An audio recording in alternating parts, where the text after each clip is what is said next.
about 4.5 people in there at one time because it was a middle school activity. And I remember it vividly because I would spend about 3 hours and 40 minutes of the 4-hour activity night in the gym because that was like, okay, fun.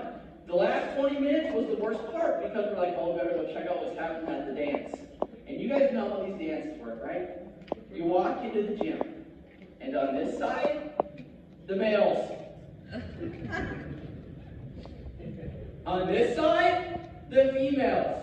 And when I say they're up against the wall, I mean like it is up against the wall. There is a chasm between the things. So I decided one year, this is the year that I'm going to break the divide. I'm going to be a trendsetter. I'm going to be a leader. I am going to say, I am going to walk across this canyon and dance with somebody. So my 7th grade year, here I go. I'm in the corner. I step out and I'm like, yeah. And I stepped out and left because I'm like, I'm not doing this. This is horrible. It was like the scariest moment of my life up until that point. And I remember it vividly. But in 8th grade, I was like, I'm not doing that again. But in 8th grade, same thing. We went there, and all of a sudden, one of my buddies took a step out and was like, all right, we're leaving. He just kept walking and walking and walking, and he just stood in the middle and started to dance. And I thought about reenacting what that looked like. Then I realized, we got new people coming. I'm not going to scare them away.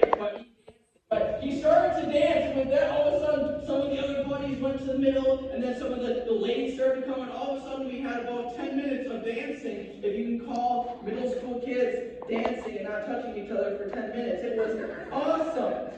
And I realized movement inspires. When you have somebody who moves and does something uncomfortable, naturally people will follow. Movement often inspires growth because movement is usually a result of growth. When something is happening in your life and you start to grow internally, it's amazing how you start to act and move in the direction of